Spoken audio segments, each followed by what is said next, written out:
He was stranded without a single place to go as the day was getting later and later. It was only after he boarded the plane, thinking he was on his way home, that the unimaginable happened.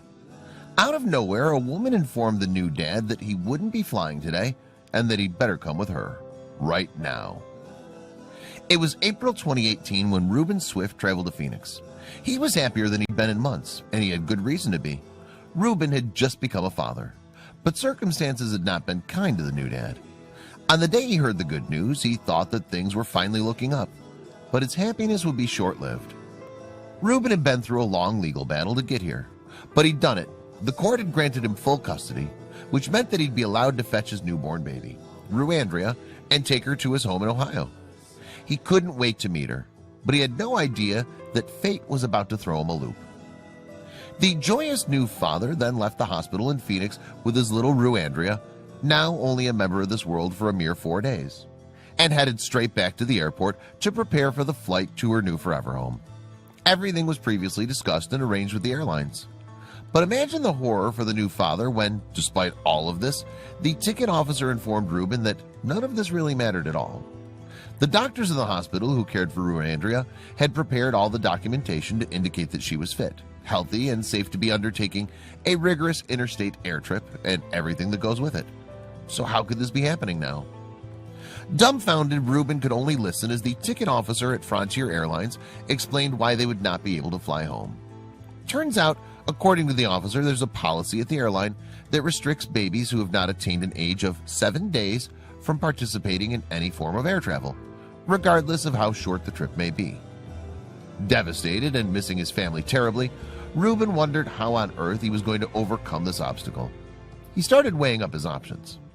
Could Reuben sit out the 3 days until Ruandria reached the age to be eligible to fly on the airline? Could he look for a different airline that doesn't have the same policy? What other option did he have to find their way back to his home in Ohio? He was racking his overwhelmed and confused brain. But wait, now for the next obstacle. I was out of money and the hospital told me that I wouldn't be able to get a birth certificate for 7 days, Reuben explained. I was worried that if security saw me sleeping at the airport with a newborn, they'd take her away from me and charge me with neglect. I was stuck. But the situation was about to get much worse. Reuben did not have a single family member or friend who lived in Phoenix. This meant that there was a brand new father with a brand new baby girl, stranded in a town he didn't know at all, and not a single person to turn to. Was this his destiny for the next 3 days to come? Starting to panic at the thought of not being able to give his new little bundle of joy the best possible care, he took control of his emotions and started to think rationally and positively. Suddenly, a face appeared. Then, with all the turmoil going through his head, he suddenly saw a face in his mind. He recalled that when he'd been at the hospital, he'd seen an elderly woman in the maternity ward at Banner University Medical Center, where he met his daughter for the first time. She turned out to be a hospital volunteer, and he saw her caring and caring for Ruandria. He'd spoken to the woman for a few minutes and gotten the immediate impression that she was very kind and nurturing. For some reason, he happened to take her number. He'd written it on a piece of paper and had put it in his pocket. But he didn't even know if she was going to remember him, or his daughter if he called her. Standing with a newborn in his arms, stranded at the airport, and with no other options presented to him, he gathered his thoughts and decided to follow his intuition. Pulling the crumpled note out of his pocket, he dialed the number and prayed when it began to ring. Please answer, please. Everything was writing on that phone call. This is where Joy Ringhofer steps into the picture, and the start of a beautiful and heartwarming story unfolds. Even her name is significant. This act of kindness, which began with only 3 days, turned into a lifelong connection and touched the hearts of millions of people all over the world. Joy invited Reuben and little Ruandria into her home with open arms. She said, "I'd such a strong feeling and that I needed to do this for him, and I know that he's a very kind and safe man to have in my home, and he's been a perfect gentleman."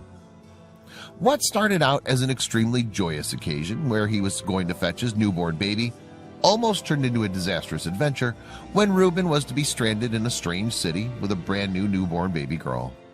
And after everything that's happened to him, he's now been taken in by a kind elderly lady, and suddenly he feels elated. This kind-hearted angel took care of him and his little baby girl, Ruandria. Reuben remarks that when he called her, she said that she was going to come and fetch him and take him home. Reuben still laughed and thought she was going to drive him all the way to Ohio, but little did he know she was going to take them into her home and care for them. Reuben remarks that she could easily have said that there was a problem and refused them. Instead, she made them part of her family, and even though they were complete strangers, it was never an issue. She fed Reuben and little Ruandria and made sure they were comfortable and happy. Joy would sit up at nights and hold little Ruandria as if she were her own. She even took her into her room at night and stayed with her and made sure she was warm and fed. Reuben was amazed and said, "I mean, who does that?" Joy formed such a strong bond with her and said she's just beautiful, wonderful. She's been so good, and Joy is going to miss her when she's gone. Over the next few days, she held, cared for, and loved the tiny baby. The three strange companions became so close they even went to the cemetery to visit the grave of the 78-year-old great-grandmother's husband, who had recently passed away of Parkinson's disease. Reuben was so taken in by this unconditional kindness and says Joy is Ruandria's grandmother, and Joy has gained a granddaughter. Reuben and his daughter had booked a flight to go back to Ohio, and the Frontiers Airlines said that they would waive any change fees associated with Reuben's travel this time around. How does the saying go? Too little, too late? When he was unable to board the flight with his newborn infant, they said his money would only be refundable in 7 days and were prepared to leave the young family destitute in a strange city with no money for food, supplies, or to get a hotel or a cab to make the ride back home. Fortunately, as the world works in mysterious ways, when Reuben Swift met up with this kind great-grandmother who took a leap of faith and saw that a fellow human being was in need of some love, caring, looking after, and human kindness. In this small act of kindness, so many new unbreakable bonds were formed: a family, grandmother, granddaughter, and a friendship. With the daunting task of suddenly becoming a single father and not being experienced or equipped to take care of a newborn, this experience has taught Reuben many lessons. Having followed all the correct procedures, the airlines still had their rules, which can sometimes be pretty ridiculous and unfair. But he managed to keep his senses about him and used his best judgment by asking for the help of a retired caregiver, and a very good Samaritan at that. Nowhere in this story do we hear how the mother features in this dramatic saga. Somehow I don't think this is where the emphasis lies. Maybe she had difficult childbirth, didn't want the baby, or was unable to take care of her.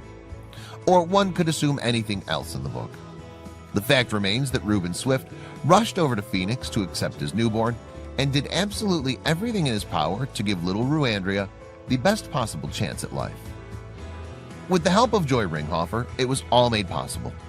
And this wonderful grandmother should be honored and respected by all of humankind. She had absolutely no consideration for her own safety by bringing a complete stranger into her house, even with all the news about violence doing the rounds on social media. All she could see was another human being in need of help and love.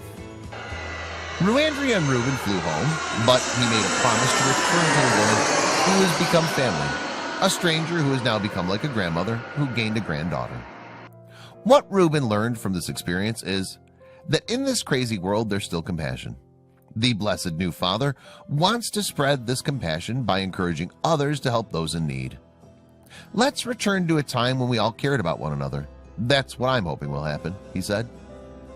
What would your immediate reaction be when you see or hear of someone in need of help or just a little human kindness?